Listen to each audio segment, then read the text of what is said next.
Recientemente, el Procurador General de la Nación, Luis Carlos Gómez, presentó ante la Asamblea Nacional dos proyectos, uno que busca crear una ley general anticorrupción y otro de reformas al Código Penal para endurecer las penas de los delitos contra la administración pública, especialmente los actos de corrupción. Esta iniciativa llega en momentos en que el Ministerio Público tiene que atender más de 3.000 causas, mientras los panameños esperan castigos ejemplares y mensajes que le hagan recuperar la confianza en nuestro sistema de administración de justicia. Pero también el gobierno ha presentado para el próximo año un presupuesto de 34.900 millones, uno de los más altos de la historia. Pero este presupuesto tiene que enfrentar el peso que representa la deuda pública, la planilla estatal atada en gran medida a los aumentos aprobados por ley y a las denominadas leyes especiales. El gran desafío será hacer efectivo el plan de inversión y que se cumplan las proyecciones de crecimiento del Producto Interno Bruto. Pero también en enero pasado la Secretaría Presidencial para la Reorganización del Estado y Asuntos Constitucionales inició un proceso al que se ha denominado alfabetización constitucional, que busca ofrecerle a los panameños la docencia que nos permita entender la necesidad de actualizar nuestra Constitución, qué cambios requerimos, qué modelo de Estado necesitamos. Esto también lo vamos a analizar en nuestro programa que arranca ya.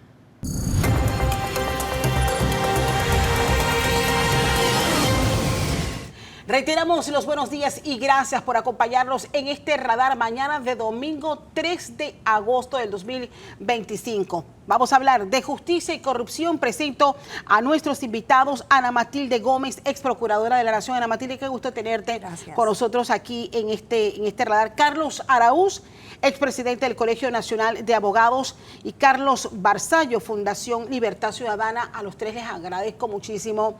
Pongo en contexto, esta semana el Procurador General de la Nación, la semana pasada, debo decir, presentaba ante la Asamblea Nacional dos proyectos que buscan crear una ley general anticorrupción y también modificaciones al Código Penal, que busca aumentar las penas por casos de corrupción, crear nuevas herramientas que ayuden a agilizar estos procesos, y lo que más demanda la gente, al fin de cuentas, es si se recuperan o no los bienes que en su momento son robados al Estado. Voy a hacer algo, voy a compartirles inmediatamente parte de las razones que lo lleva a presentar cuando nos hace una radiografía de la cantidad de procesos que hay acumulados en el Ministerio Público. 2024 recibimos el Ministerio Público con una tramitación de casi 103.000 denuncias.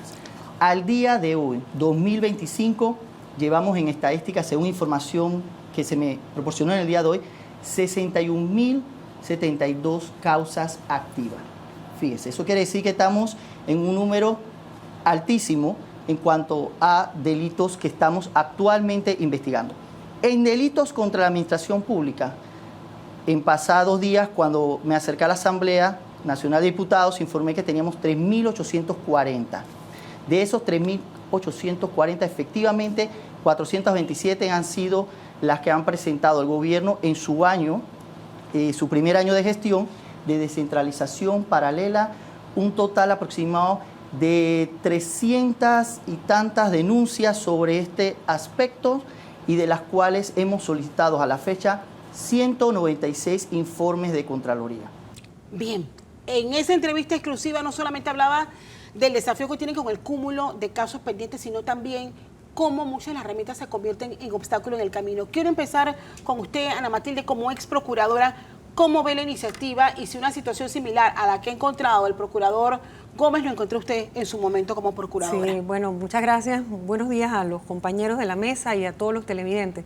En efecto, siempre pasa lo mismo porque el volumen de incidencia criminal, la incidencia aumenta, la población aumenta, y en función de que la población aumenta y hay otros factores que inciden, los actos criminales también, cada procurador que llega encuentra lo mismo, o sea, una institución con una capacidad instalada que a veces es rebasada por el volumen o la demanda de trabajo que hay que atender.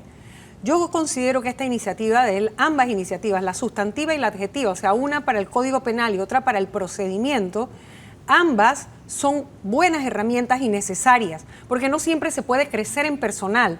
Si tú no puedes nombrar más personas, crear más fiscalías o no puedes eliminar delitos, lo ideal es que tengas herramientas de investigación y tipos penales con una sanción que desincentive la comisión de esos delitos. Y por el otro lado, que las herramientas que puedas incorporar hagan que logren la efectividad de los procesos. Porque en el camino, por ejemplo, algo que le está tocando, que es el tiempo de las prescripciones, porque él tiene que ver con la pena a aplicar, la prescripción, que es ese fenómeno jurídico del paso del tiempo que evita que se pueda perseguir el delito y te deja el caso allí, pues ahí se acabó, porque se acabó el tiempo.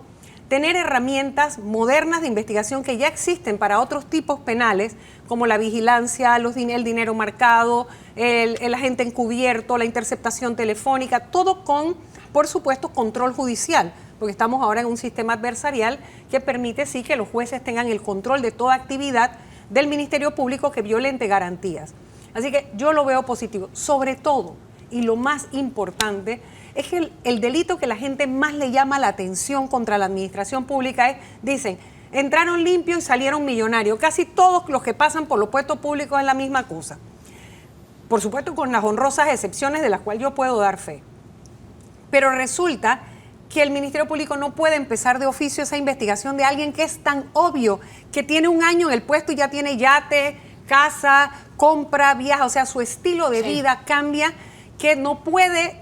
Si usted compara la declaración jurada de bien patrimonial que le exige la ley al entrar al cargo, no se compadece ni con el nivel de consumo ni cuando cancela sus deudas.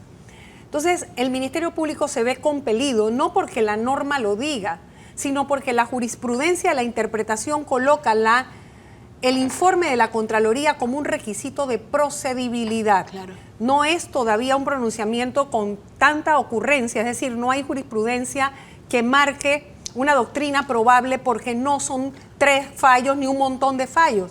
Hay opiniones de magistrados distintas, porque la competencia constitucional que tiene el Ministerio Público no debería verse limitada por si un informe te llega o no, porque vemos cuántos informes de Contraloría no han llegado aún. Y ahí vamos paso a paso omitiéndolo, porque en este cúmulo de casos, imagínense, van desde las famosas vigas, que aparece una viga aquí, aparece una, y es una investigación que tiene que llegar a su fin, pero que ocupa a los fiscales en sus casos. Está el que se roba la gasolina de una institución que suma más de $600 mil, que es un caso reciente, y están los grandes casos pendientes, porque al final, se lo decía el procurador, nosotros como ciudadanos medimos la efectividad de un procurador en la certeza de castigo en los grandes escándalos de corrupción.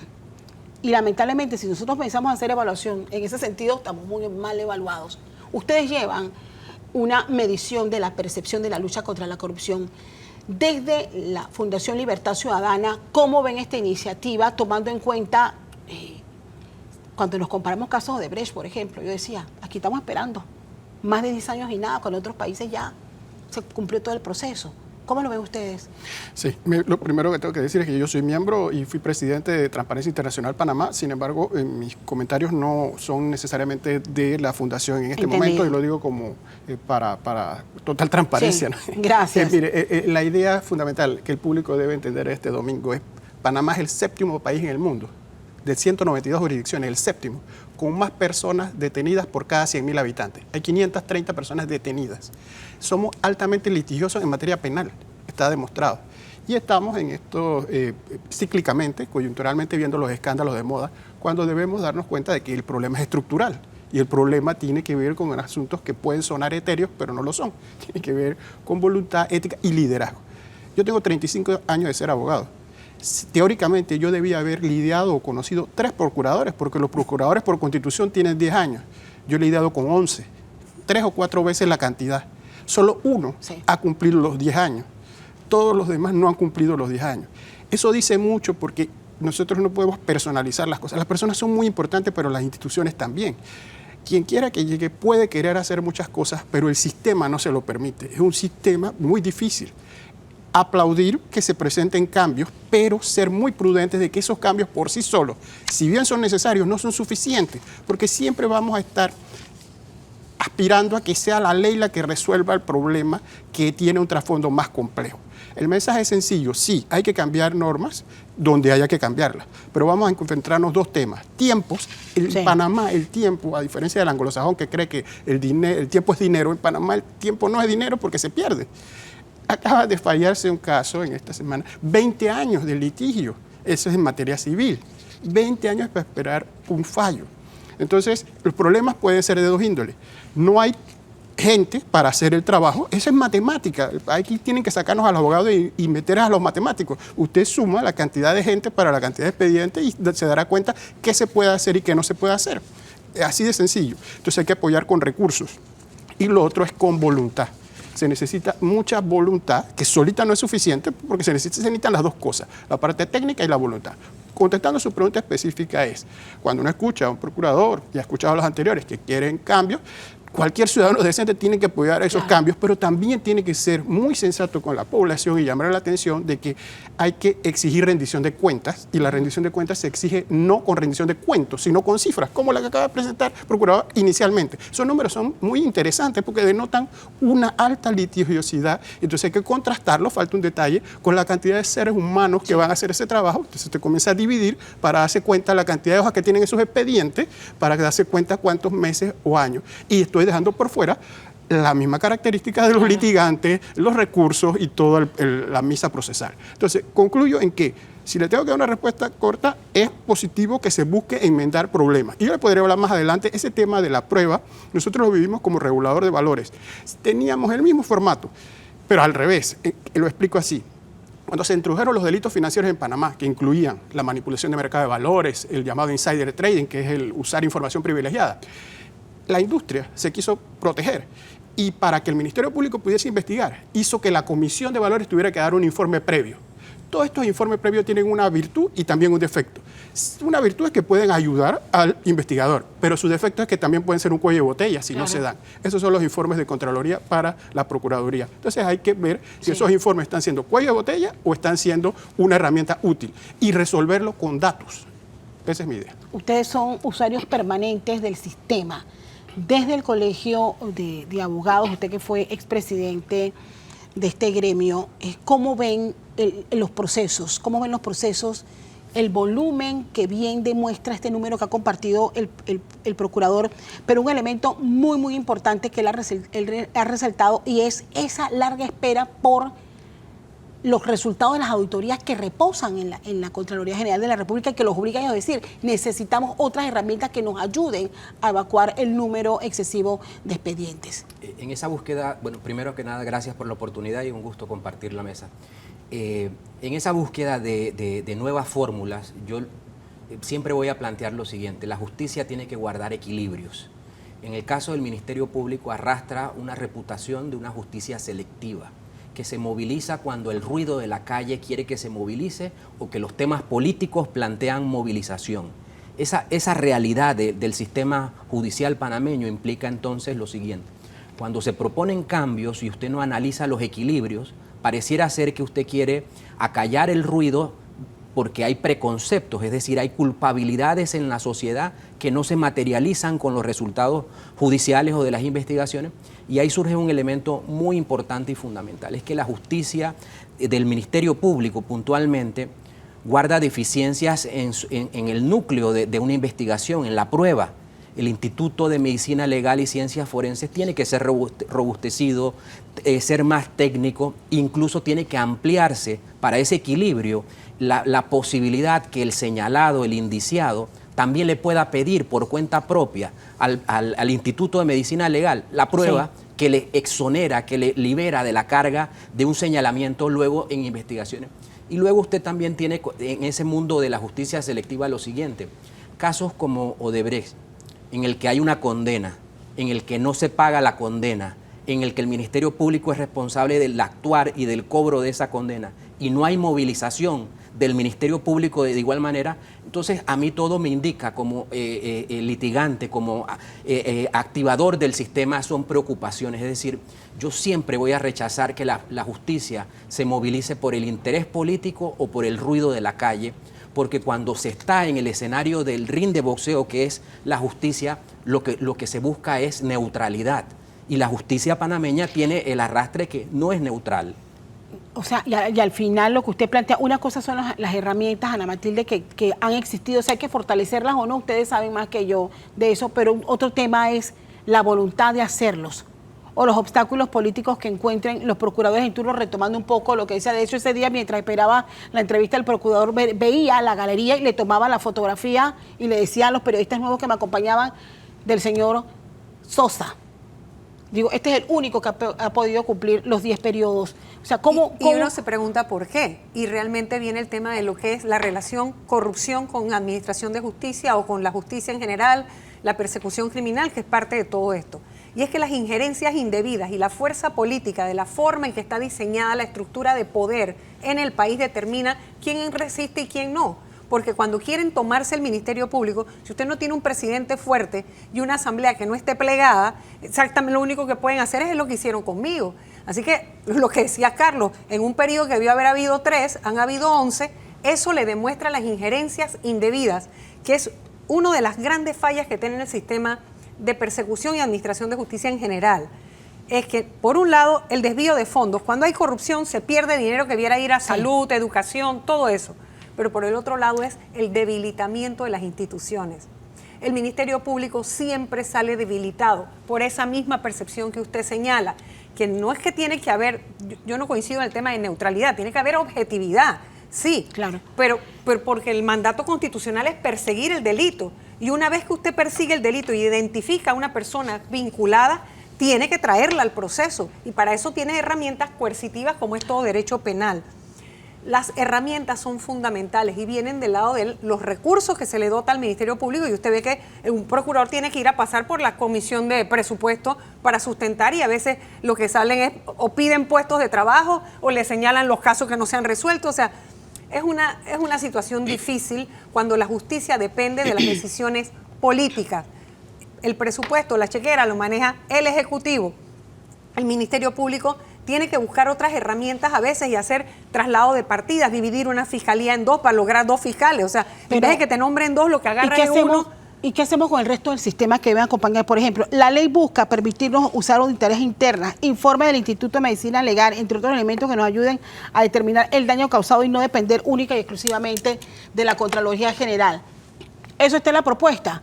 Pero acá estamos con la Contraloría y el número acumulado de casos pendientes. Nosotros empezamos esta administración con un llamado de atención al Contralor nuevo de que agilizara la cantidad de auditorías que había. Y usted tiene que preguntarse si en la Contraloría hay suficiente autonomía también para que las injerencias indebidas o políticas no condicionen qué auditorías salen primero, qué auditorías. Y luego el tema de la prueba, o sea, volvamos al Instituto de Medicina Legal y Ciencia Forense. Una fiscalía pide un informe y va a tomar 1 año y medio, 2 años. O sea, el volumen de casos simplemente hace que eso sea un embudo. Y luego, cuando usted selecciona qué causa va a tener el informe primero, usted empieza con la duda del sistema. Luego, por eso, lo que plantea la licenciada Ana Matilde es fundamental, porque si la estructura del Ministerio Público no está siendo, digamos, también atendida con esta misma preocupación, estabilidad de los fiscales, régimen disciplinario interno, medición, rendimiento, evaluación del desempeño, usted simplemente está callando el ruido momentáneo en el que se ha generado preconceptos. Claro. Entonces, los preconceptos no son justicia, y ese es mi reclamo permanente, en el que cuando queremos debatir estos temas complejos de justicia, en donde hay gente culpable, hay instituciones desfalcadas, luego llega que no es a la brava, y todo lo queremos resolver a la brava, mientras alguien llega con un librito especial de decir, yo voy a callar el ruido, pero no estoy viendo que estoy sobre la nada, porque en la medida que no tiene el procurador una estructura, una ley moderna de institucionalidad, nos vamos simplemente al calor del carnaval de calle arriba y calle abajo de la justicia. Sí. Y en ese todos somos expertos. Su opinión, Carlos. Mi opinión es invitar a la ciudadanía a que se tome unos minutos y vaya a las páginas web del Ministerio Público y del órgano judicial, vea el último informe de rendición de cuentas y revise los números detallados que hay allí y se haga un juicio objetivo que va a resultar en que hay una carga desproporcionada para lo que hay de trabajo. Eso es solo número. Luego viene lo que han comentado mis colegas, el tema ya más complejo de la calidad de ese mismo trabajo, el conocimiento, lo que le llaman el know-how, saber hacer, donde hay que ayudar. Por ejemplo, yo puedo comentar de 3 actividades que hay que van en un sentido positivo, pero que necesitan siempre más. Hay la creación de unos nuevos tribunales para crimen organizado. Eso es importante porque hay que quitarse ese mito de que la delincuencia organizada solo son los pandilleros que conocemos. Los delitos financieros forman parte de la delincuencia organizada y esa es la que estamos hablando aquí por encima en el tema de la corrupción. Otro tema interesante para ver hay un tribunal de integridad que tomó 7 años en crearse y ha sacado unos números interesantes. 200 y pico casos que ha manejado, ha logrado 2 condenas y en el mes de julio la Sala Tercera declaró ilegal una de las condenas que se dio. Entonces hay que seguirse preguntando los porqué de las cosas. No solamente es la ley que se aprobó hace 7 años, se creó el tribunal 7 años después, está trabajando y uno de sus fallos es declarado ilegal. Todo ciudadano tiene que preguntarse por qué y cómo ayuda. Y termino con la otra. Se están dando capacitaciones a los fiscales porque siempre hay que estar estudiando y aprendiendo. Esto no se acaba cuando los fiscales se gradúan, es la práctica. Y vienen consultores internacionales y ayudan. Es interesante que le están añadiendo un tema que a la gente, si lo va a oír esta mañana y está desayunando, le va a dar risa, pero se incluye ética. Ética es importante porque el tema está en cómo se hace el trabajo. Se puede ser el mejor profesional técnicamente, pero si no eres una buena persona y correcta, esto no va a funcionar. Tiene que haber una especie de decencia y civismo. Sin eso, estaremos todos los domingos aquí hablando sobre el problema de moda, pero no solucionaremos el problema de fondo. Muchas denuncias de todo tipo de casos hemos visto. Cada gobierno llega con su libreta de escándalos de corrupción del gobierno pasado, pero muy pocos, y estoy esbozando palabras del procurador, se corresponden o se convierten en querellantes. Es una obligación que las ya instituciones existe. Pero no lo hacen. Entonces, lo que busca esta reforma es obligar al Estado que se convierta en querellante. Y eso es fundamental. ¿Por qué es necesario que se conviertan en querellante? Sí, porque es en las instituciones donde están las pruebas primarias, las pruebas básicas del delito, cómo se cometió y cómo funciona administrativamente la institución. Cuando la institución no coopera, y casi nunca pueden cooperar en el mismo gobierno, tiene que ser un delito que se investiga cuando se va ese gobierno, porque se va gente y viene gente que todo lo quiere destapar, pero porque no son los de ellos, son los que se fueron. Entonces es increíble, o sea, toda la trama de corrupción que hay en esto. Las instituciones tienen el conocimiento de cómo es el procedimiento administrativo en la institución. Y eso es fundamental para saber si se está frente a una contravención, o sea, algo administrativo, o si se está realmente frente a un acto delictivo. Por el otro lado, el querellante que interviene en el proceso penal puede participar del resarcimiento civil dentro del proceso penal, que le facilita a las instituciones la recuperación de esos activos. ¿Para qué? Para lograr que finalmente haya esa certeza de que la plata que se están llevando la pueden recuperar. Si me permite, en esa idea y para relacionarlo con un tema que se mencionó, Odebrecht tuvo todo eso y todavía no tenemos nada. Ejemplo, en Odebrecht hubo un querellante e incluso ese querellante logró, un abogado privado, presentar una demanda que creo que solo duró 48 o 96 horas para recuperación civil y fue retirada. ¿Acuerdo? No, el acuerdo que originó parte de esto también ha ido debilitándose por razones externas y políticas, lo que ha sucedido en Brasil, de manera que y el acuerdo, la colaboración no resultó tan efectiva como se esperaba porque lo que dijeron al inicio luego no lo han ratificado. Pero lo que quiero decir es, apoyando la idea, sí es positivo, pero hay un ejemplo de cuando el Estado con sus agencias se convirtió en querellante, pero todavía insisto, porque hay que buscar siempre, no vamos a cansar de podar las ramas si no vamos a la raíz. En el fondo está en una corrupción sistémica que hay que atacar y no se puede obviar. Carlos, y que si me permites no se ataca en el funcionariado porque ellos ya vienen, o sea, esto es sistémico país, el sistema país. Tú realmente en los 4 o 5 primeros años de vida a un ciudadano es donde le das las bases de su ética para el resto de su vida. Es la familia y es la educación, o sea, en la escuela y la universidad. Cuando ya uno recoge un funcionario que viene y tú lo designas, ya viene torcido o viene recto. Ya tú esa ética, el talante que trae para hacer las cosas, ya tú no lo puedes algunas veces corregir. Y ustedes como profesionales del derecho y con toda la experiencia que tienen, ¿cómo ven el futuro de esta iniciativa que llega a la Asamblea Nacional? Que nosotros podemos tener el mejor de los proyectos en este momento. Bueno, va a depender de cómo se haga el debate. Primero, cómo quede conformada la Comisión de Gobierno, porque por mandato constitucional es la reforma de códigos del país. El procurador tiene facultad constitucional para ello y la capacidad legislativa para eso, para proponerlo, pero es en la Comisión de Gobierno. Entonces, si quedan allí los miembros de la comisión, no son ni abogados o personas vinculadas a estos temas y no se asesoran bien, el proyecto podría morir en su propia cuna, Juan Carlos. ahí mismito. Bueno, comienzo diciendo lo siguiente, o sea, la propia inactividad o ineficiencia del sistema es una creación política, es decir, la falta de recursos, estructuras obsoletas, la poca disposición de transparencia, y tomo el caso de Odebrecht. Una condena en firme, una multa que debe ser cobrada y Ministerio Público informar cada 2 meses si cobró o no cobró la cuota del mes. Eso no lo hace el Ministerio Público. Entonces, toda la inactividad de la justicia es el problema sistémico que habla la licenciada Ana Matilde. Y que vamos para audiencia de fondo ahora en noviembre o en enero. Va a ser en enero, ha dicho. Seguro que me va a ser conformo ahora. con la Ajá. condena que está en firme de Las que la son, multa, ajá, la multa por cobrar. los acuerdos. Efectivamente. El asunto es el siguiente. Para cambiar la estructura usted tiene que estar comprometido. Si yo sé que hay cientos de miles de denuncias en trámite dentro del Ministerio Público y sé que mi personal es insuficiente, tengo poca capacidad de producción de la prueba y yo me dedico solamente a lo cosmético, que serían atender causas ruidosas dentro de la opinión pública, yo no estoy solucionando el problema del sistema. El sistema se atiende con verdad y por eso yo voy a insistir en que mientras nosotros no atendamos estas reflexiones tan profundas como que hablar de justicia no es que condenen a un político, eso no es hablar de justicia. Hablar de justicia es que el ciudadano que puso una denuncia anoche anónimamente reciba en 6 meses por lo menos una respuesta a su denuncia, años antes de que un ciudadano común reciba una llamada para una inspección. Entonces, todo gira en torno a lo siguiente. Obviamente, lo político ocupa porque son los recursos de todos. Sin embargo, la reflexión es que quien se sienta en los puestos públicos no puede luego defender la ineficiencia del sistema sobre pretexto de emparchar. Y eso es lo que estamos haciendo permanentemente. Son parches a un problema profundo de una justicia ineficiente y que todos sabemos que es así. Bien, lo que se vaya a aprobar, bueno, al final, bueno, como dice Ana Matilde, vamos a esperar cómo queda conformada la comisión que debe pero debatir. Sí me gustaría decir una cosita antes de este proyecto de ley. El licenciado, yo no considero que esto es solo un parche, porque son las 2 herramientas principales que se tiene para la persecución criminal. A la aspiración del ciudadano común. Sí, lo que te quiero decir es que tu Código Penal y el Código de Procedimiento, esa es tu camisa de fuerza. O sea, ¿qué es delito?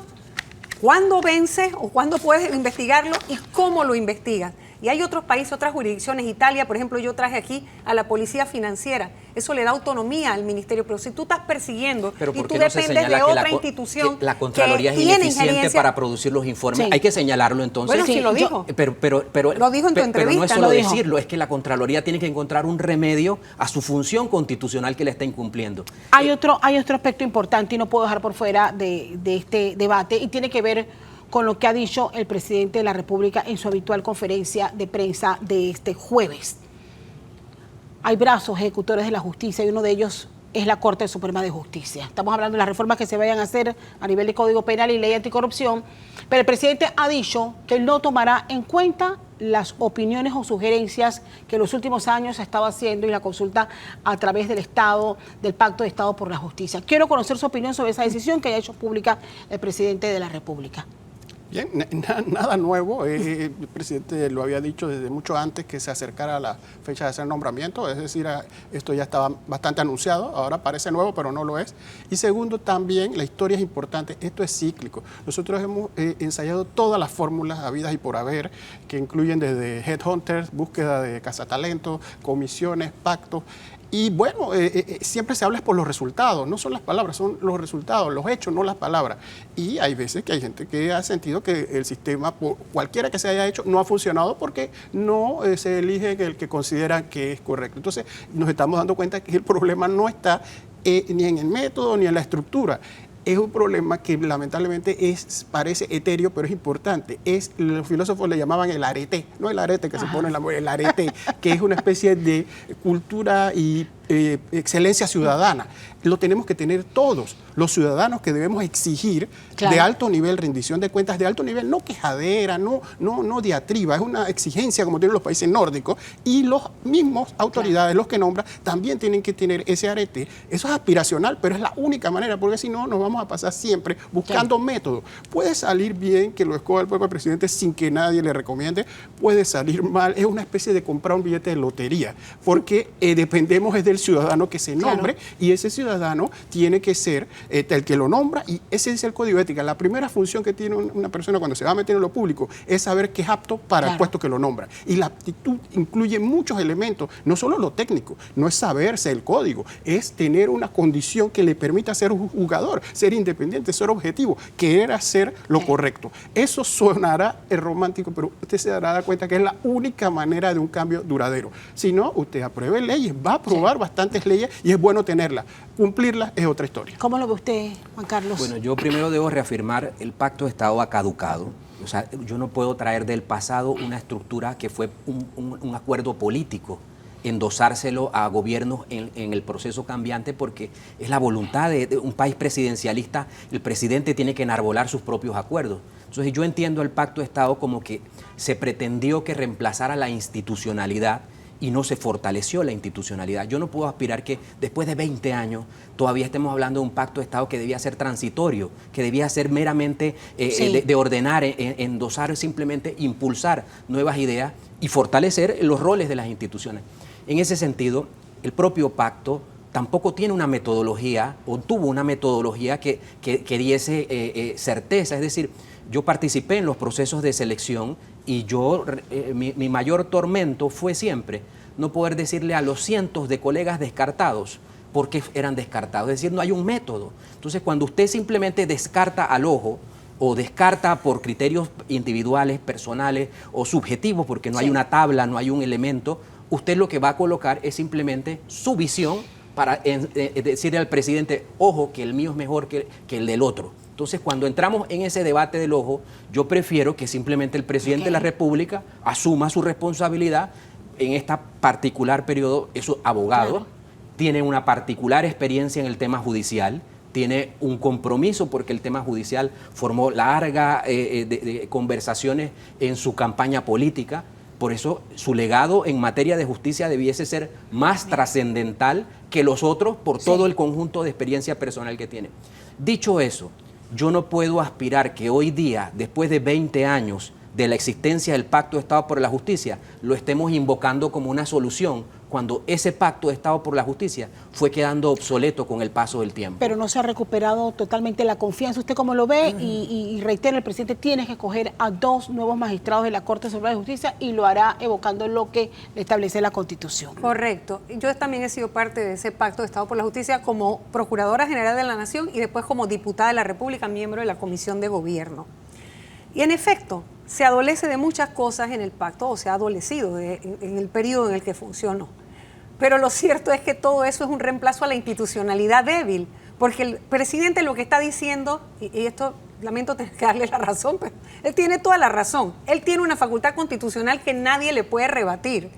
Ahora bien, la autorregulación, es decir, la autocensura, el autocontrol, el hecho de que un presidente se someta voluntariamente al escrutinio de otros entes con trayectoria en materia judicial o jurídica y otras experiencias como el Colegio de Abogados y demás, que son usuarios del sistema, auxiliares, dice la ley, que se someta voluntariamente, eso puede salir bien, como dice Carlos, como puede salir mal, porque ya la experiencia nos lo ha demostrado. Hay presidentes que han convocado y después le sacaron la lengua al pacto y agarraron otro que estaba fuera del listado. Y ha habido trabajo del pacto que lo quisieron llevar casi como un sistema privado de contratar cazadores de talentos y demás, porque había un presidente que se dejaba manejar de un grupo determinado de la sociedad. Entonces, de todas fallas ha habido. ¿Dónde está la principal falla?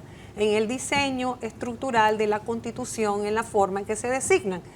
Habrá países en los que dicen, bueno, pero acá el presidente designa y sí funciona. Bueno, pero es que la falla que se identificó es que nosotros eso de que la Corte investiga a los magistrados, la Corte investiga a los diputados y los diputados investigan a los magistrados, es un nudo gordiano que no termina de desatar nada, de entender cómo desatarlo nadie. Entonces es un cambio constitucional y que, como dice Carlos, estoy de acuerdo, es la persona que se designe. Y lo más probable, termino con esto, Carlos, que al presidente le está haciendo muy difícil encontrar a alguien decente o a alguien correcto que se quiera someter a un escrutinio de personas que considera menos e incluso de una comisión de credenciales. Se habla del regreso de antiguos magistrados. Bueno, y habrá que ver quiénes son. Habrá que ver quiénes son.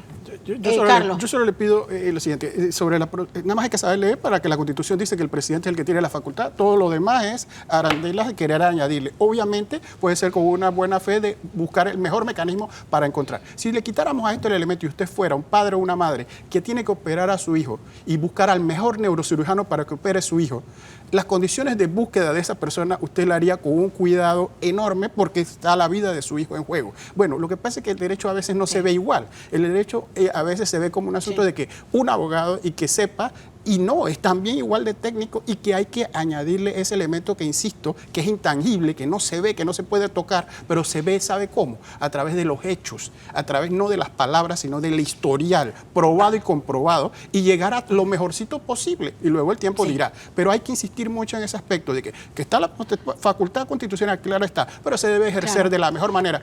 El símil de la medicina nos ayudaría a pensar. Uno ni se monta en un avión con un piloto que no sepa manejar, ni opera a su hijo o su hija con un neurocirujano que no sepa operar. Pero también hay que buscar la forma de controlar, o sea, de alguna manera limitar esa inclinación que pueden tener los presidentes de designar personas amigas o que se sientan muy cómodas con ella, porque es una forma también de tener acceso para injerencias indebidas. Entonces, otra vez, va a depender de la persona que se escoja y que una vez allí la persona pueda demostrar con sus hechos, pero también va a hablar su historia, qué es capaz de hacer para mantener la independencia judicial, que es fundamental en cualquier sistema de administración de justicia. Sin independencia judicial no hay nada. Juan Carlos Araúz, expresidente del Colegio Nacional de Abogados; Ana Matilde Gómez, exprocuradora; Carlos Barzallo, abogado y expresidente de la Fundación Libertad Ciudadana. Tema que nos daría para hacer un programa completo. Vamos a ver qué pasa cuando se conformen las comisiones y de seguro vamos a estar de vuelta analizando el tema.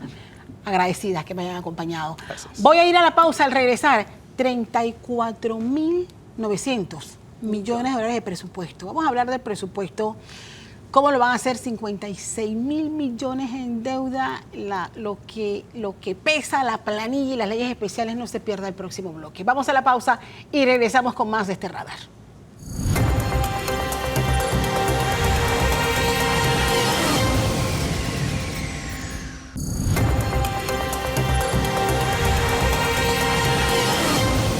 Estamos de regreso. Gracias por continuar con nosotros en este radar mañana de domingo 3 de agosto y entramos ya a este segundo bloque de análisis al que hemos denominado Desafíos del Presupuesto 2026. Y hoy me acompañan Luisa Turola, economista. Un placer tenerle con nosotros, de verdad, un gusto tenerla con nosotros y gracias por aceptar la invitación. Muchas gracias a usted, muy amable. Y también me acompaña Horacio Estribí, él es economista y también es asesor economista del Ministerio de Economía y Finanzas. Horacio, qué gusto tenerle. Hace rato que no compartía una mesa de entrevistas con usted, así que bienvenido a nuestro radar. Bueno, en gracias.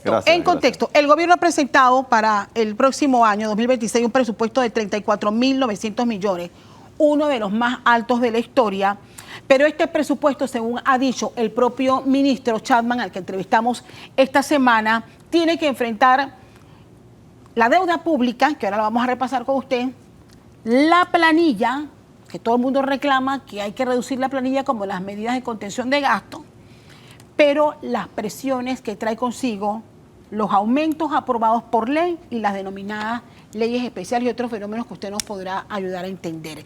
Quiero arrancar este análisis. El ministro ha dicho, este presupuesto, don Horacio, ha dicho el ministro, es un instrumento de disciplina fiscal. ¿Por qué lo describe de esa manera? Porque propende hacia una contención del gasto, una racionalización del gasto, a pesar de las circunstancias o el contexto que tú describiste, que en primer lugar creo que es oportuno aclarar que año a año es tradicional que el presupuesto crezca. Y eso no es producto sino de, entre otras cosas, quizás esa falta de disciplina, pero no solo eso, sino también en el caso específico de la actualidad que vivimos, se le agregan otros factores que incluyen una acumulación de la deuda que creció de forma significativa durante la administración anterior, casi virtualmente se duplicó, y eso se traduce en un aumento en la amortización de deuda, es decir, la cantidad el repago de esa deuda, 1, 2, se traduce también en que hay que pagar más intereses para amortizar esa deuda. A eso agrega el compromiso de casi 1.000 millones que se adquiere en virtud de la aprobación de la Ley 462 de la Caja del Seguro Social, y eso agrégale también lo que tú señalas con respecto a los aumentos salariales que podríamos llamar compulsivos, automáticos, que son producto de un conjunto de leyes especiales que podemos detallar después. Pero en esencia, respondiendo a tu pregunta, a pesar de esas circunstancias, por ejemplo, si tú tomas el gasto corriente que se propone este año para el 2026, lo comparas con el 2025, le excluyes el tema de ese factor que acabamos de mencionar de la deuda pública, sí, realmente el crecimiento fue solamente de 1%. Y a eso es lo que se refiere el ministro cuando dice... ¿Y usted nos puede describir brevemente cómo se distribuye esos 34.900, cómo se distribuye, cuánto se está en inversión, cuánto va para la Correcto. operatividad y cuánto para el pago de la deuda? El pago de la deuda en total hay aproximadamente unos 8.000 millones de dólares, ¿no? Que es producto de una serie de deudas que se vencen, amortizaciones, entre otros factores. En primer lugar. En segundo lugar, digamos en grandes cifras, 11.000 millones de dólares de esos están destinados a gasto de inversión, lo cual representa de paso un aumento del 25% respecto a las inversiones previstas en el 2025. Y eso es tremendamente favorable por cuanto que a pesar de las circunstancias adversas que hemos señalado, a pesar de esos factores inerciales que impulsan casi de forma automática un aumento en el gasto corriente, a pesar de eso se ha buscado ese espacio para poder reforzar el gasto en inversiones. ¿Su opinión? Bueno, lo que acaba de decir el licenciado Estriví realmente ha dado algunos números. Hay que recordar que todos los años se empieza un ejercicio dentro del Ministerio de Economía, empiezan las diferentes instituciones que se presentan a poner su lista al Niño Dios. Generalmente todos los años toda institución pide más, ya sea por efecto de atender los proyectos que tiene, ya sea otro por efecto de su planilla, etcétera. El ministerio, por su parte, tiene que tomar en cuenta el marco fiscal. O sea, tiene que tomar en cuenta, uno, cuánto se supone que va a crecer la economía el año venidero. Y dos, tiene que tomar en cuenta cuál es su plan para poder incrementar la confianza de los mercados hacia el país, demostrando que se está tomando en cuenta realmente la necesidad de ir poniendo sobre un carril de reducción del déficit y de disminuir la necesidad de recurrir al endeudamiento externo para poder pagar los compromisos. Esas son las dos grandes restricciones que tiene y para poner en cintura, digamos así, todo el listado de peticiones que hacen las diferentes instituciones. Claro. De ahí empieza entonces la vista presupuestaria en la Asamblea, en la Comisión de Presupuestos. Pero hay una proyección de crecimiento del 4%. Yo le preguntaba, ¿cómo lo logramos? Y entendamos esta realidad. En los últimos años, yo no soy economista, pero estoy acompañado de unos excelentes economistas. Gracias. Y por favor, si me tienen que corregir, háganlo con toda la confianza. Pero nosotros los que no somos economistas entendemos que en los últimos años, bueno, nos hemos endeudado, pasamos de 21.000 millones a 56.000 hoy. Es correcto. Y hemos estado pidiendo préstamos para pagar intereses. ¿Es así? Sí. Y lo que ha dicho el ministro es que por primera vez no vamos a pedir esos préstamos para seguir pagando esos intereses y que confiamos en un crecimiento del Producto Interno Bruto de 4%. ¿De dónde va a salir esos dineros que son más o menos 3.600 millones de dólares para el próximo año? Bueno, ahí entramos en un elemento muy específico coyuntural y luego vamos un poco al contextual que tiene que ver con el crecimiento económico. Creo que lo que el ministro ha querido señalar es que por primera vez en más de 12 años este presupuesto proyecta que se va a lograr lo que se define como un superávit primario. Es un término un poquito técnico, pero que en reducidas cuentas lo que señala es esencialmente que si excluyes del gasto corriente los pagos en concepto de interés de la deuda, en ese caso los ingresos superan los gastos, ¿no? Y eso, si se logra mantener, digamos, esa condición en presupuestos sucesivos, eso crea precisamente, se hace sostenible, eso crea un espacio para poder ir pagando paulatinamente, reduciendo la deuda, en primer lugar. En segundo lugar, aquí ya entramos en un contexto un poco más amplio. y la experiencia de Luisa también podrá confirmar esto. Una forma efectiva de poder pagar la deuda pública requiere varios componentes. En primer lugar, mejorar los ingresos, lo que quiere decir que tenemos que reducir la evasión, en primer lugar. En segundo lugar, tenemos que racionalizar, contener el gasto, lo cual ya sabemos que es muy difícil considerando los factores anteriores: acumulación de la deuda, alza en las tasas de interés, producto de una circunstancia de los mercados internacionales, un poco una pérdida en la credibilidad de Panamá como consecuencia de las convulsiones que hemos vivido, que eso ha encarecido también la deuda. Todo esto, este presupuesto tiene que hacerle frente a esa coyuntura, que es heredada de alguna forma, pero hay que hacerle frente. Lo otro, entonces, Castalia, para no abrumar a la opinión pública con tecnicismo, es que la economía debe crecer. Y debe crecer recurriendo, si se quiere, a la actividad privada, a la inversión privada. ¿Por qué? Porque precisamente ese crecimiento sostenido es lo que hace que, en términos relativos, la deuda pese menos. En la medida en que la economía crece, existen más recursos para poder hacerle frente a esa deuda. Entonces, el desafío es cómo hacemos para que la economía crezca sin tener que recurrir necesariamente a ese nivel de endeudamiento y a ese nivel de inversión pública. Es ahí el gran desafío. ¿Cómo lo logramos, no? ¿Cómo logramos esos balances, señora Luisa? Sí, eso es el desafío de la política económica adoptada por el gobierno, porque al mismo tiempo, si hablar de un crecimiento del Producto Interno Bruto en términos reales del 4% o 5% nominales, significa que tiene que seguir la economía creciendo, pero al mismo tiempo dando respuesta que la sociedad espera a nivel de generación de empleo. Y ahí viene aspecto importantísimo de la política económica. ¿Cómo hacemos? Porque lo que están creciendo realmente, lo vemos o lo hemos visto este año, son los sectores que generan escaso empleo, o sea que son intensivos en capital, y lo que hay que ir creando es empleo en otros sectores, sobre todo desde el punto de vista geográfico, donde tenemos áreas de geografía del país que tienen problemas sociales enormes, y ahí se necesita crear lo que denominamos en economía polos de desarrollo, que requieren un trabajo mancomunado entre el sector público y el sector privado. El sector privado organizarse también en función de discutir con el sector público, con el gobierno en este caso, cuáles son los desafíos que requiere para dar respuesta y crear la famosa economía externa, que son los factores que hacen que se facilite la inversión en un determinado lugar geográfico del país. Ahora bien, licenciado Estriví, si nos pudiera explicar brevemente,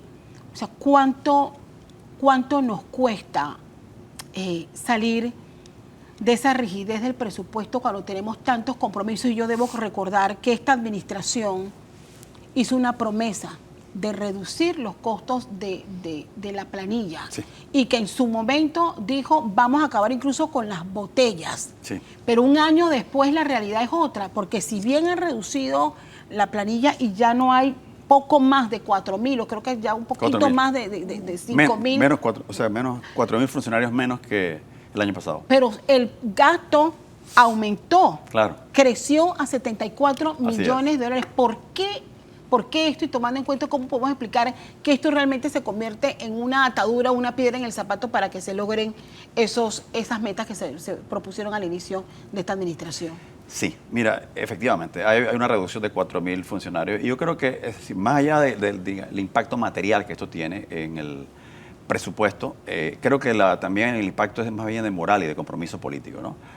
Porque refleja una intención, una intención bien encaminada hacia precisamente racionalizar el gasto, en este caso específicamente en materia de planilla. Sin embargo, para ser totalmente prácticos y honestos, sabemos también, lo que hemos señalado es que hay una presión enorme por parte de las leyes especiales, ¿no?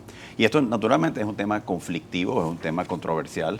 Reformar este sistema no es algo que requiere una enorme discusión, un debate.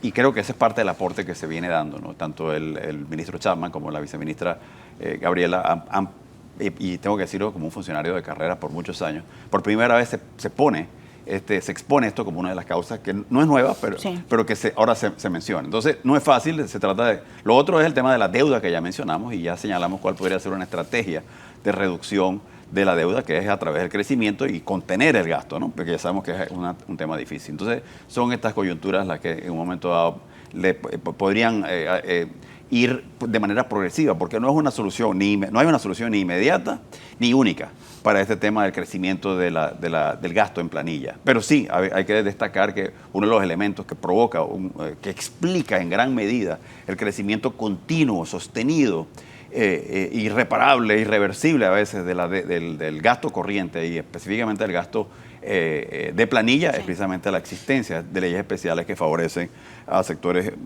hay que mencionarlo. Hay que mencionar para que la gente lo tenga claro. Enfermeras, auxiliares, profesores, docentes, veterinarios, etcétera, ¿no? Y que probablemente son grupos que merecen este aumento, pero que yo creo que dentro de una concepción de desarrollo, lo que se requeriría es que estos grupos también se abran a la posibilidad de establecer cierto tipo de mejoras en el servicio público.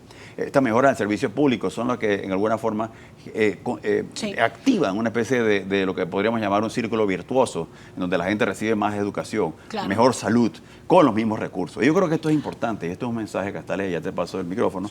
Los panameños tenemos que aprender es que quizás, por el momento, tenemos que acostumbrarnos a la idea de que vamos a crecer, pero no en la misma medida que antes. 1, 2, por consiguiente, vamos a tener menos recursos para resolver los mismos problemas. Y por consiguiente, requerimos más audacia y más inteligencia de cómo mejoramos la calidad del gasto público. Porque hay una discusión, para mí, bizantina, de que hay que reducir el Estado. Yo creo que el Estado lo que hay que es mejorarlo. Y mejorar la calidad de los servicios que presta, más allá de que aumentemos o reduzcamos el gasto. Es que cuando el común de la gente que no maneja cifras escucha 34.900 millones de dólares, dice, pero entonces ¿por qué el sistema es tan deficiente? ¿Porque yo no tengo medicina? ¿O porque yo no tengo educación de calidad? ¿O porque yo no tengo agilización en la prestación de los servicios básicos como el agua? Y aquí me podría ir enumerando. Había un debate esta semana sobre la ejecución del presupuesto del Ministerio de Educación, que recibe el 7% realmente. El 7% de lo que... O sea, usted habló al inicio y me encantó que trajera como ejemplo, presentamos una cartita de Navidad, pero esa cartita de Navidad cuando se elabora el presupuesto no debe ir de la mano de la evaluación de la ejecución de ese ministerio o esa institución. Mira, en el mundo ideal, Castalia, se habla de que se requiere en la economía un ajuste estructural. Se requiere un ajuste estructural en el sector, en las instituciones del sector público, porque han ido formándose, forjándose y creciendo en base a criterios que muchas veces no responden a racionalidad, sino a presiones de tipo político. ¿Qué resulta? Que además hay problemas. Eso, si nos ponemos a pensar, cuando usted pone personas que no tienen la suficiente competencia en cargos, obtiene, además de resultados de que nos generan en su actividad las expectativas que tenemos, generan también una insatisfacción tremenda en aquellas unidades de trabajo que han seguido trabajando en la institución y que se sienten entonces frustradas porque ven por encima de ellos una jefatura que fue nombrada con mayores recursos y que no responde a las expectativas. Ese es un daño muy grande. El otro daño es que por muchos años no se han hecho los ajustes, no se ha incorporado toda la tecnología que se necesita para mejorar los procesos. Ese costo recae también en el sector privado, que tiene que soportar procesos burocráticos muy engorrosos. Uno no entiende, por ejemplo, el por qué para ciertas operaciones, incluso de seguimiento a contratos, de cobro, etcétera, hay que seguir aportando fotocopias de contrato, hay que seguir aportando fotocopias de documentos que reposan en la misma institución y se dilatan todos los procesos, se dilatan los resultados, y ahí entramos en el tema que usted señaló de las inversiones. ¿Por qué hay baja ejecución de las inversiones? Sí. Primero hay que recordar una cosa: cuando hay cambio de gobierno, el primer presupuesto, el primer año, son proyectos que se ejecutan en continuidad, o sea, no son los proyectos que presenta un gobierno entrante. Entonces, redireccionar en un año y ejecutar, a lo mejor encuentran proyectos que se han presentado, pero que no gozan de todos los elementos y hay que chequear si están bien y hay problemas en la contratación y hay acciones legales en curso. Todo eso atrasa, porque cuando se registra en la contabilidad del nacional un gasto y se habla de ejecución, cuando se llega al contrato, cuando se llega a la ejecución, hay toda una parte anterior de acciones que se tienen que haber ejecutado y hay problemas muchas veces de incapacidad de la burocracia de preparar bien una operación de contratación y los problemas vienen después. ¿Cómo se evalúa eso desde el MEF? Porque Sí. hay un ejercicio interesante que hace la Asamblea Nacional, aunque a veces las formas yo no las comparto. Pero sí es un ejercicio sensato en que la gente debería saber cómo me rinde cuenta cada ministerio, cada institución de cada dólar que nosotros le asignamos todos los años. Mira, rendición de cuentas es un tema que es fundamental y yo creo que va alineado con la concepción que acaba de plantear Luisa, en el sentido de que realmente el país requiere ajustes en su estructura, en su modelo, tanto a nivel de generar nuevos motores de crecimiento a través de innovación y tecnología que son los que van a crear ese empleo. Por ende, requerimos una transformación educativa, requerimos a través de la inversión directa extranjera atraer inversión no solamente en infraestructura, sino también en empresas innovadoras. Necesitamos facilitar el proceso de emprendimiento. Por eso digo que es un tema complejo. Sí. Pero si tú te pones a ver en el fondo, Castalia, y suena raro a que un economista te diga esto, pareciera que el problema no es de naturaleza económica. Panamá es un país con grandes ventajas incomparables. El uso del dólar, el funcionamiento de un centro bancario internacional, nuestra posición geográfica que facilita, aloja el funcionamiento de un sistema multimodal, de canal, puertos, carreteras, aeropuertos, etcétera.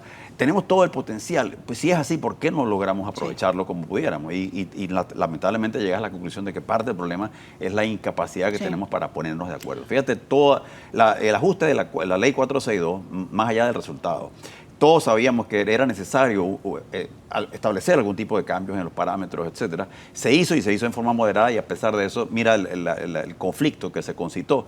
Ahora, si tú te pones a pensar, decir, bueno, esa es apenas una de las reformas que hace falta. Imagínate todas las otras que harían falta y toda la discusión que requerirían en el debate. Si cada una de esas reformas va a generar una controversia de esta naturaleza, el país va a estar paralizado. Y creo que es parte del problema. Creo que nuestro problema es de tipo cultural y de gerencial en materia política. Ahora bien, mencionabas algo muy importante, rápido, que es el tema del 7% del presupuesto en educación.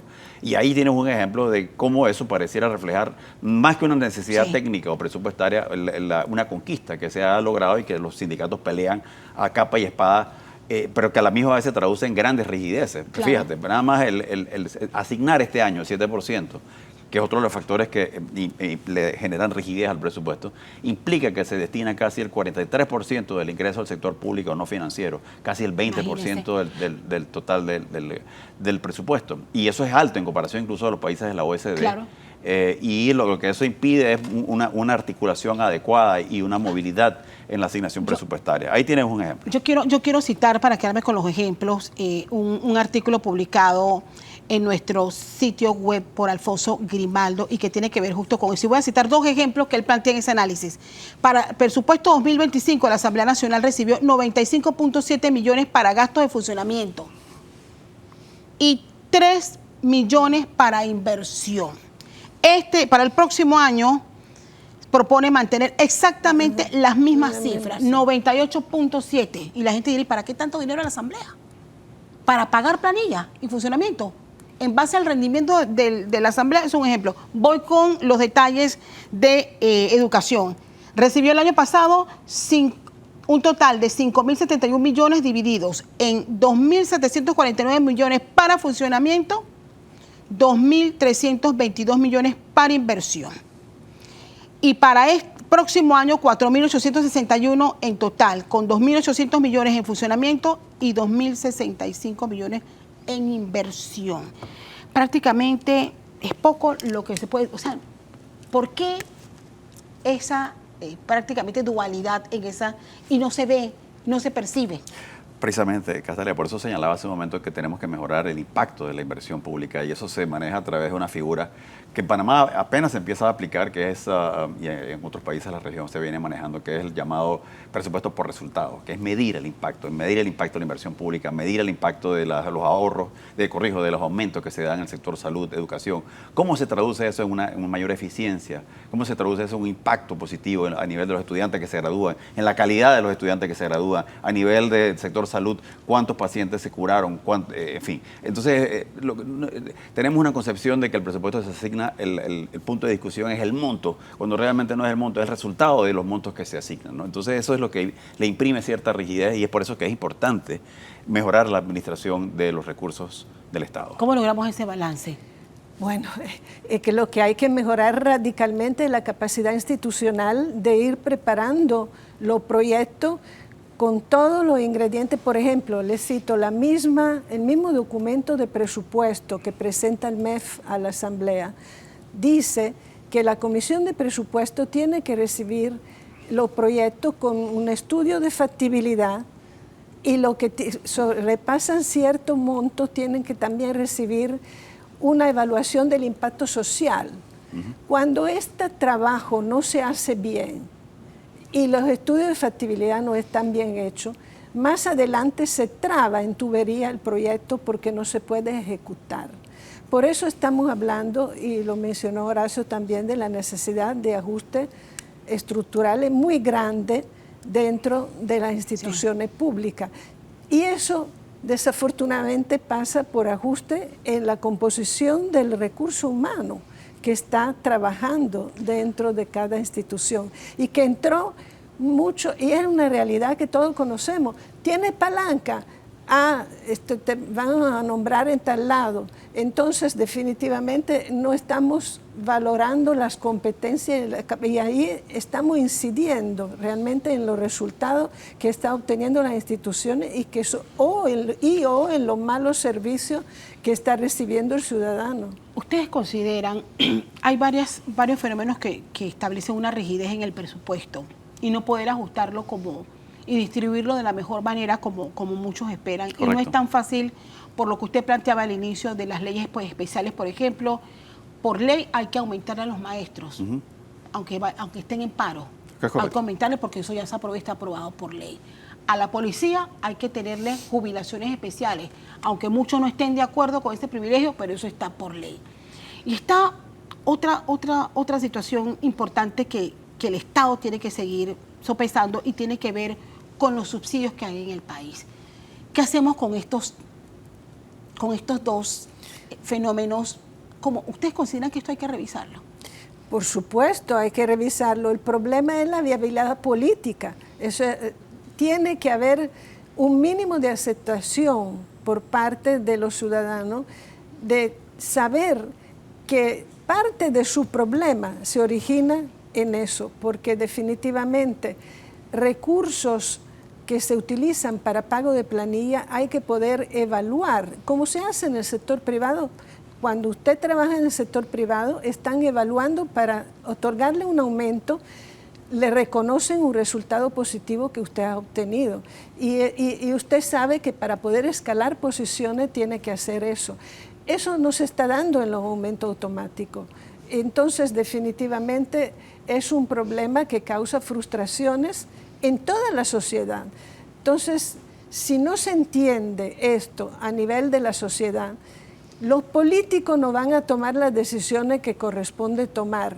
Y el país necesita, como lo tienen otros países, la capacidad de poner en los puestos públicos la persona que tengan la competencia y que se puedan evaluar en el camino por los resultados que entregan a la institución. Esa es una realidad. No, totalmente de acuerdo. Hay que mejorar el monitoreo y evaluación y el seguimiento de los subsidios. Primero que nada. En segundo lugar, hay que determinar quiénes los reciben y si hay justificación de que se reciban o no, porque en la medida en que tú sacrifiques subsidios en una población que no es la más vulnerable, en esa misma medida estás descuidando a una población que sí requiere esos subsidios. Entonces no se trata de reducir o eliminarlos, sino incluso también de mejorar su destino. Y eso es parte de lo que he mencionado, que hay que mejorar la calidad del gasto. Y el gasto tiene que reorientarse, bien sea el gasto de subsidio, el gasto en materia de inversión, a través de conceptos más técnicos. El problema es que realmente, en el fondo, Castalia, y esto es una opinión personal, creo que hay un tema cultural. Los panameños estamos descontentos con la realidad, pero en el momento que tú planteas cambiarla, de una vez la rechazan. Y dice, no, porque es que este gobierno me cae mal, no me gusta la personalidad de este o del otro. Cuando quizás obviando el hecho de que no se trata del gobierno, se trata del Estado panameño, ¿no? Los gobiernos van, los gobiernos vienen, y el Estado permanece como una figura fundamental en cuanto a herramienta del balance social y del desarrollo, ¿no? Yo quiero agregar otra cosa, Castalia, y es la necesidad de coordinación entre las diferentes instituciones. Muchos resultados dependen de acciones transversales, que no dependen solamente de una sola institución, sino que tienen que complementarse con otras instituciones. Por ejemplo, el tema social. El tema social tiene que estar funcionando muy bien un gabinete social, que incluye todas las diferentes instituciones que deben dar resultado. No puede darse la visión parcializada o segmentada en cada una de las instituciones porque no se obtienen los resultados esperados. Ese es otro tema que tiene que ver con el reajuste de la institucionalidad pública. Bien, ese presupuesto que ya ha sido presentado a la Asamblea debe próximamente, y ojalá que ya tengamos noticias de la conformación de las comisiones, debe pasar a las vistas presupuestarias. Correcto. Y ese ejercicio sano, sensato y balanceado lo tienen que hacer nuestros diputados en la Asamblea. Absolutamente. Porque no es ir a exhibir a los ministros, a quienes envíe el Ministerio de Economía y Finanzas, o en el peor de los casos, como ha quedado evidenciado hasta por el micrófono, cuando preguntan qué hay para mí. Nosotros esperamos que al final, no sé si se vayan a hacer las recomendaciones de cambio, pero al final es un presupuesto que necesita, sobre todo lo que han planteado ustedes con reiteradas ocasiones aquí, es la fiscalización de su ejecución. Quiero agradecerles a ambos acompañarme aquí en este radar analizando los desafíos de este presupuesto para el próximo año 2026. Qué gusto verle, don Horacio, un gusto tenerla conmigo acá en esta mesa de radar. Vamos a la pausa. Al regresar, el doctor Miguel Antonio Bernal estará con nosotros. Vamos a hablar de alfabetización constitucional y cómo va con eso que se ha dicho, que si necesitamos diseñar el tamaño del Estado es correcto. Que necesitamos. Exacto. Y la calidad sí, la calidad del Estado. No se pierda esa entrevista. Vamos a la pausa y regresamos en breve con más de este radar.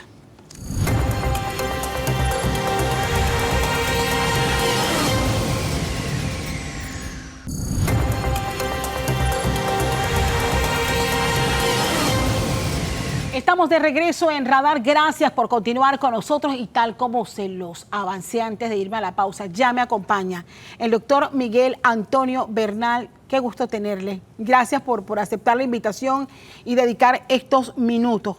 Constitucionalista, pero hoy día debo presentarlo bajo este cargo. Secretario Presidencial para la Reorganización del Estado y Asuntos Constitucionales.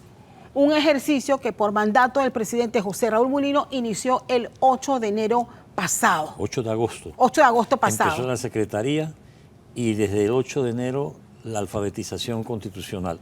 ¿Cómo marcha este ejercicio y un poco entender qué busca puntualmente esta Secretaría? Como repetimos, va sin prisa pero sin pausa, en la medida en que se está procurando alcanzar poco a poco distintos sectores de la población con el propósito de que se dé una participación ciudadana que es la clave de este proceso hacia una nueva constitución, proceso que es un proyecto de nación y de Estado, no de gobierno como algunos piensan, puesto que nosotros seguimos sumisos a un estatuto constitucional que está próximo a cumplir 53 años.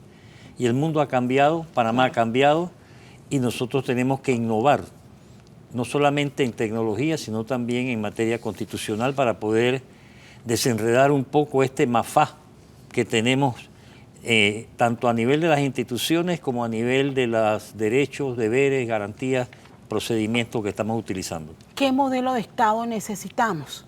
Yo creo que necesitamos sobre todo un Estado constitucional, democrático, de derecho, que no lo tenemos.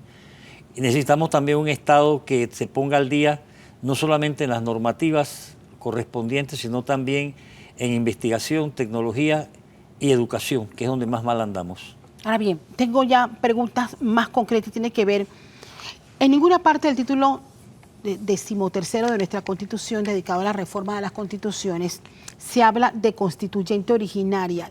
Es importante, doctor, que nos explique en qué consiste este método de reforma constitucional propuesto por el actual gobierno y que se eligió este y no otro mecanismo. Me imagino que en los recorridos que están haciendo ustedes están partiendo por explicar justamente el método que han escogido. Definitivamente. Lo que sucede es que aquí en el 2004, el Pacto Martín-Mireya, que se conoce como el Pacto MAMI, impuso una serie de reformas al Estatuto Constitucional e introdujo una figura que no existe ni en la doctrina, ni en la teoría, ni en la historia del constitucionalismo, que es lo que han dado a llamar constituyente paralela.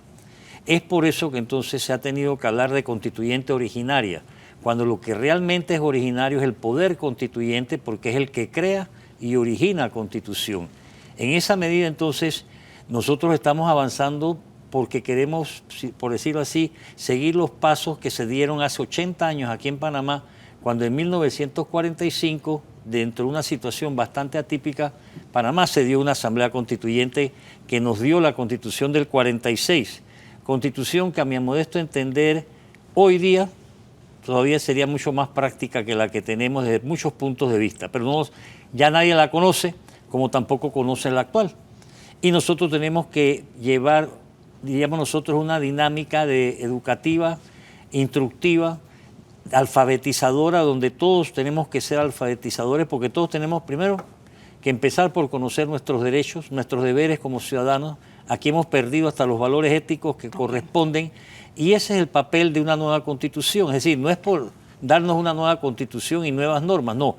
Una constitución juega un papel de integración, de cohesionar a la sociedad que está muy atomizada a través de la incorporación de una serie de procedimientos e instituciones que el mundo ha ido conquistando, pero que no han llegado todavía a nuestras playas. Partamos por el modelo y hacemos el ejercicio de esta alfabetización constitucional. Se escogen a quienes van a conformar esa asamblea. Efectivamente. En una primera fase estamos con esta alfabetización constitucional y queremos, y nada está escrito en piedra, hago la salvedad, que dure hasta el 1 de julio y sin abandonar la alfabetización en julio del 27, que empecemos a estructurar la organización y elección y procedimientos de una asamblea constituyente, que como en el 45 será la que se va a encargar de debatir para aprobar una nueva constitución. Esos constituyentes requerirán ser electos por el pueblo panameño, todo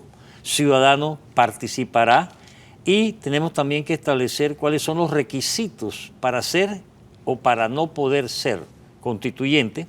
Se quiere también hacer como en el 45, constituyentes provinciales y nacionales, es decir, si usted llena los requisitos para ser candidato y quiere ser candidato nacional, cualquier ciudadano, aunque usted esté en Panamá, cualquier ciudadano en el territorio podrá votar por usted. Y provinciales y comarcales serían en representación de sus provincias y comarcas, porque definitivamente que para una constituyente no nos podemos ir con el anacrónico circuito electoral, ni esas cosas de medio cociente, residuos, nada de eso. ¿Y de cuántos estamos hablando? Bueno, creemos que se puede mantener, pero todo está abierto a participación y discusión, la cifra que se tuvo en el 45, 51, 10 nacionales, 41 provinciales comarcales, porque en aquel entonces no había comarcas, y creemos que aquí lo importante no es tanto la cantidad, como la calidad de los ciudadanos que van a cumplir un compromiso histórico y patriótico. Y cuando a esa etapa se llegue, ¿ya se ha determinado o ellos son los que van a determinar qué es lo que urge cambiar o qué cosas necesitamos cambiar? Por lo pronto, dentro de la alfabetización, a raíz de las preguntas que formulan los ciudadanos, se están planteando algunas ideas de cosas. La misma gente empieza a decir que no quieren reelección inmediata de ningún cargo. La misma gente dice que hay que cambiar la manera de escoger, por ejemplo, los magistrados.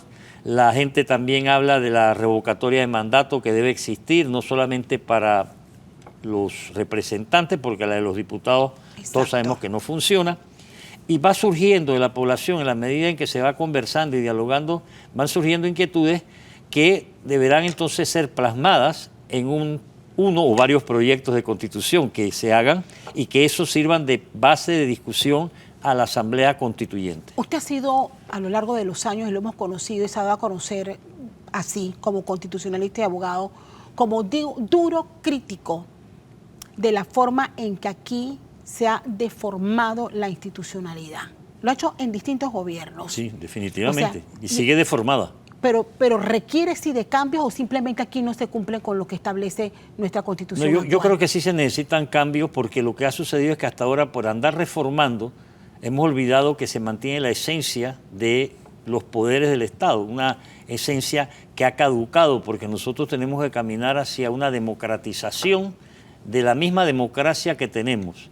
Entonces, me parece a mí que por eso hablamos de la necesidad de reconstitucionalizar, darnos una nueva constitución donde podamos contar con las normas. Mucha gente dice, no, pero la constitución no es lo que va a hacer que la gente cambie, definitivamente, pero por lo menos se va a plasmar, ¿verdad?, la oportunidad y el derecho que tenemos los ciudadanos de participar en los asuntos públicos, porque ahora mismo la ciudadanía no solamente no participa porque se queda la gente como espectadores, sino porque no hay los mecanismos de control ciudadano que otras sociedades sí los tienen. Uno se preguntaría, o sea, ¿y cómo explicamos cómo se reforma el Estado?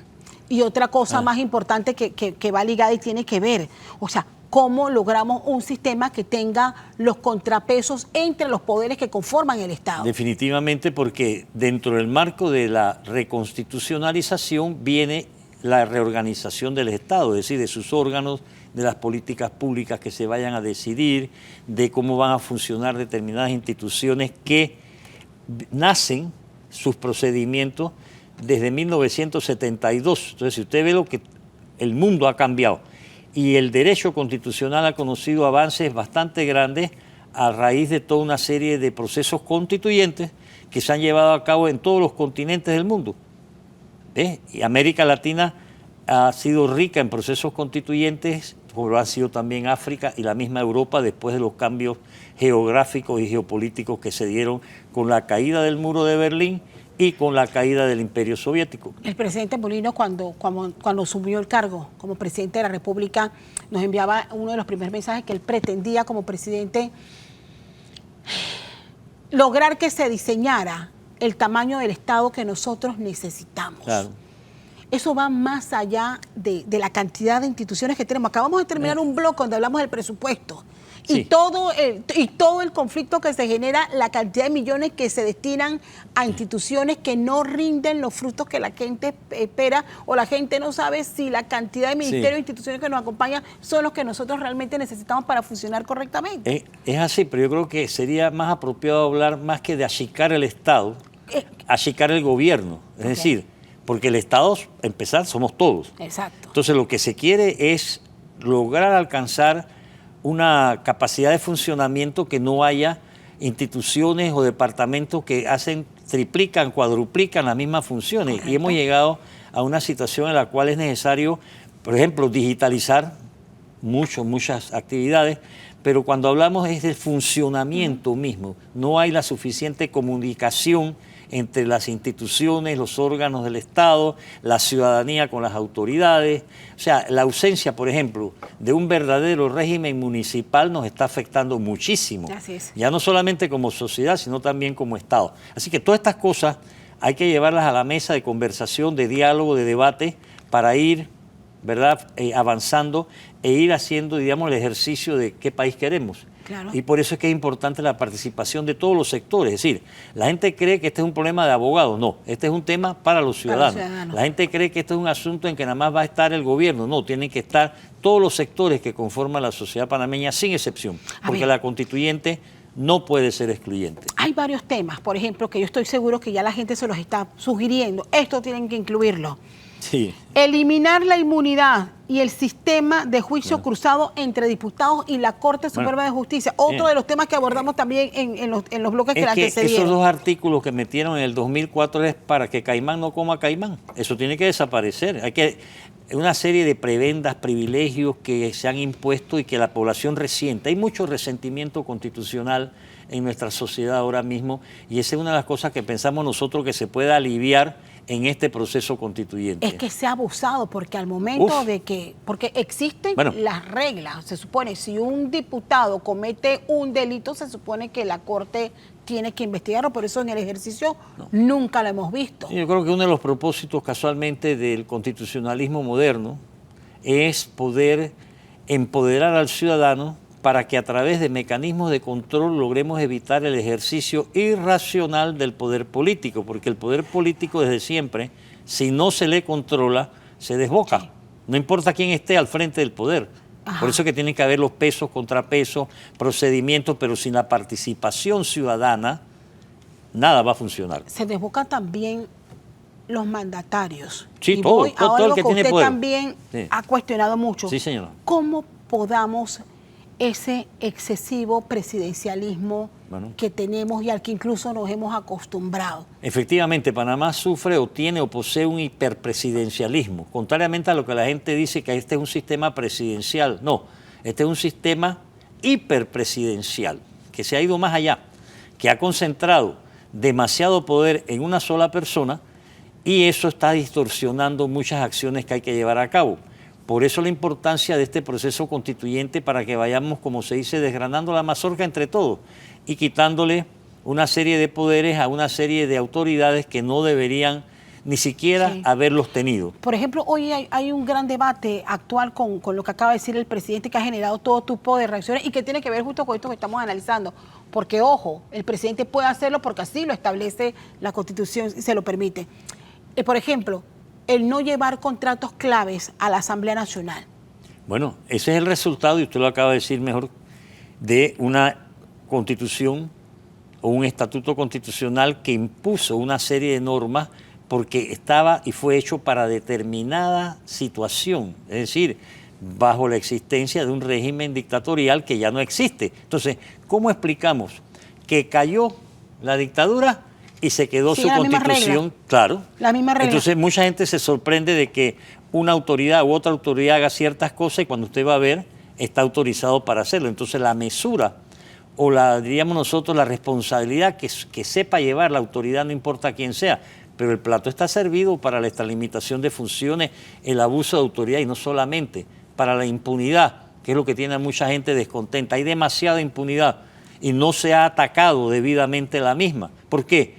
Porque las normas que existen favorecen esa impunidad. Y esos cambios o estas modificaciones fortalecerían las institucionalidades y, por ejemplo, también otro elemento importante, aquellas que están llamadas a luchar contra la corrupción y el clientelismo en este país. Desde el momento que hay una verdadera y efectiva participación ciudadana y que se dote a la ciudadanía de los medios, mecanismos y herramientas, normas y todo para poder hacerlo, definitivamente que las cosas tienen que empezar a cambiar. Hombre, tal vez no con la rapidez que uno quisiese, pero hoy por hoy los dos principales enemigos, en mi opinión, que tenemos como sociedad son la corrupción y la impunidad. Pero ¿qué pasa? Yo no voy a decir que la totalidad, pero la mayoría de las normas están hechas para la corrupción y para la impunidad. Y por eso es que el sistema contrae las posibilidades que los ciudadanos puedan hacer que las cosas cambien o varíen, porque no hay ni siquiera espacios para una verdadera participación ciudadana. Usted está claro, evidentemente, en las cosas que necesitan ser cambiadas con urgencia por la forma en que se ha distorsionado la administración pública, por cómo hemos debilitado la institucionalidad en este país y cómo en el peor de los casos, cómo nos hemos acostumbrado al clientelismo y a la corrupción y a no ver certeza de castigo. Pero ¿qué garantiza que esos cambios necesarios que usted está planteando queden finalmente en el texto que va a ser llevado? La mejor garantía es la participación ciudadana y que los ciudadanos nos involucremos de verdad para que vayamos decidiendo y definiendo qué queremos. Es decir, aquí hay mucha gente preparada en muchas profesiones. Todos tienen que participar porque esto es una innovación constitucional. Así como todos tenemos que trabajar en la innovación tecnológica que este país requiere, en la innovación económica que necesitamos. O sea, nosotros desde hace 25 años asumimos una responsabilidad mundial con el canal. Pero para poder que el canal esté al servicio del país y no el país al servicio del canal, los ciudadanos tenemos que involucrarnos en todos los aspectos relativos a la administración pública, pero también a lograr que tengamos, digamos, un sector privado que sea un participante activo en los asuntos del Estado, porque son parte del mismo. ¿Quiénes pueden participar? Usted dice, esto no es una cuestión de abogados. ¿Quiénes pueden participar? Lo que se quiere es que todo ciudadano, es decir, toda persona mayor de 18 años, primero deberá votar. Y hay que conversar si ese voto no debe ser obligatorio, porque estamos entrando en un asunto que es crucial para el país y no podemos permitir una abstención de la gente sobre pretexto de. Eso por un lado, en otros países así se ha hecho. En segundo lugar, se quiere que se presenten, todavía no se ha decidido cómo, las listas de candidaturas para que pueda la gente entonces seleccionar, pero se quiere que, por ejemplo, se vote sobre la base programática, es decir, si usted es candidata a constituyente, usted le tiene que decir a sus electores, yo voy a plantear y a defender esto, ¿verdad? Esta es mi propuesta. Se quiere buscar el mecanismo que nos permita paridad, es decir, si hay 25 varones, debe de haber 25 mujeres. O sea, pero todo esto tiene que ser decidido por todos. Nuestra tarea como, diríamos, coordinadores, promotores desde la Secretaría y el pequeño equipo que tenemos es de despertar, motivar, y hemos tenido un gran apoyo en el concurso nacional de oratoria que este año tiene como tema la alfabetización constitucional. ¿Este método está dejando por fuera a los partidos políticos? No, para nada, todo lo contrario. Es que esto es participación para todos. Aquí, le repito, la constituyente no puede ser excluyente. Ahí tienen que estar no solo los partidos, las asociaciones, los gremios, todos tenemos que participar. Entonces, por ejemplo, aquí hay muchas asociaciones que tienen personería jurídica, ¿verdad? Entonces, se puede decir, podrán presentar listas o candidaturas las asociaciones que tengan más de 5 años de existencia con personería jurídica, porque si no, te empiezan a crear asociaciones 2 días antes. Entonces, las universidades estamos en Panamá, las universidades, los campesinos, los agricultores, los empresarios, los intelectuales, estamentos de seguridad pública, todo. Esta es una tarea de todos. Ahora bien, termina el próximo año este proceso de alfabetización. O sea, no es que termine, o sea... Ese es el calendario, la fecha que se han puesto. El 1 de julio del año entrante se mantiene la alfabetización, pero se entra a la elaboración y creación de los procedimientos para la elección. Pero una vez aprobada la nueva Constitución, que queremos que sea para el 1 de julio del 27, se quiere que del 27 al 28, durante 12 meses, alfabeticemos cómo que la Constitución llegue a todos los hogares, escuelas, empresas, todo, que todos conozcamos esa Constitución para que entonces entre a regir en las nuevas elecciones que Panamá tendrá que celebrar en el 29. Se está respetando así los criterios y los periodos de todos los funcionarios electos o no, para que no haya esa inquietud de que no, que quieren quitar esto, que quieren hacer esto otro, definitivamente que no. Y en esto, por eso también reitero la importancia de la participación de los ciudadanos todos. ¿En qué etapa estamos en este momento y cuál es el siguiente paso? Estamos ahora mismo alfabetizando, llevamos ya desde que el presidente anunció pues que era este el año de la alfabetización constitucional, hemos realizado talleres, conferencias, charlas, cabildos abiertos en varios puntos del interior del país, sobre todo. También se está empezando un diplomado en algunas universidades particulares que han contribuido con esto. Y estamos sobre todo también distribuyendo todo lo que podemos de información, porque la alfabetización para nosotros es la fase inicial que nos debe permitir encontrar un mínimo común denominador en la población en cuanto a las cosas que queremos hacer, cómo las queremos hacer y sobre todo con quién la queremos hacer. ¿Para cuándo nosotros podemos tener una nueva Constitución?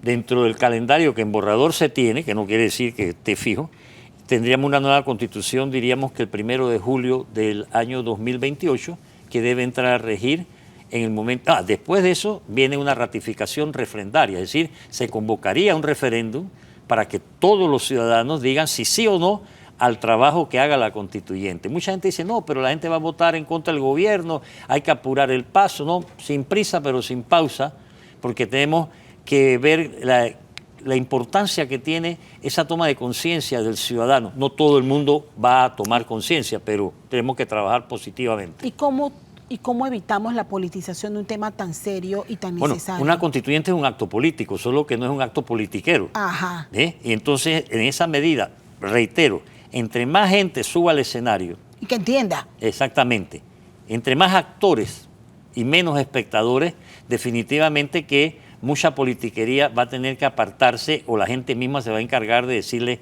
no es eso lo que queremos. Ahora mismo hay en nuestro país diríamos nosotros, un despertar. Llámelo descontento, llámele malestar, nadie lo puede negar. O sea, hay un buen ambiente, la gente entiende que es necesario hacer cambios en la Bueno, Constitución. esa es parte de la alfabetización. Y los que no quieren el cambio, lo que quieren es que el pueblo panameño siga siendo ignorante. Los que se oponen a la alfabetización, que los hay, ¿verdad? ¿Qué es lo que quieren? Poder seguir teniendo un control sobre la ciudadanía y les preocupa que el ciudadano conozca sus derechos, les preocupa que el ciudadano sepa cuáles son sus deberes, porque en la medida en que un ciudadano aprenda a conocer sus derechos, hace que otros ciudadanos también hagan lo mismo. ¿Por qué es impostergable este ejercicio, doctor Bernal? Porque no podemos nosotros ni como sociedad, ni como Estado, ni como país, ni como república, ¿verdad?, pretender que podemos seguir con estas reglas del juego que están caducas, desfasadas, deformadas, para no hablar de violadas, que eso es lo que resiente el panameño de a pie, porque él se da cuenta que le están violando, aunque él no conozca sus derechos como ser humano, ¿verdad? Estamos en el siglo XXI, o sea, no estamos en el siglo XVIII, ni en el XIX, y tampoco en el XX, que aquí la población panameña fue, vamos a decirlo así, extremadamente tolerante, y se aguantó un régimen autoritario, y ya es tiempo de que esas cosas cambien de verdad. Quiero agradecerle, doctor Bernal, por acompañarnos. Qué bueno tenerlo este domingo. Este es apenas un ejercicio primero. Estoy segura que a lo largo que vaya transcurriendo el tiempo y este proceso vamos a traerlo nuevamente acá a nuestro programa. Agradecida con el doctor Miguel Antonio Bernal, constitucionalista y hoy día secretario presidencial para la reorganización del Estado y asuntos constitucionales. Muchas gracias por la bienvenido hospitalidad. siempre. Vamos a la pausa. Al regresar, bueno, vamos a ver en qué se inspiró Hilde, de los 3 temas que hemos abordado, no sé en qué se ha inspirado Hilde para la caricatura, y compartimos como siempre nuestras conclusiones.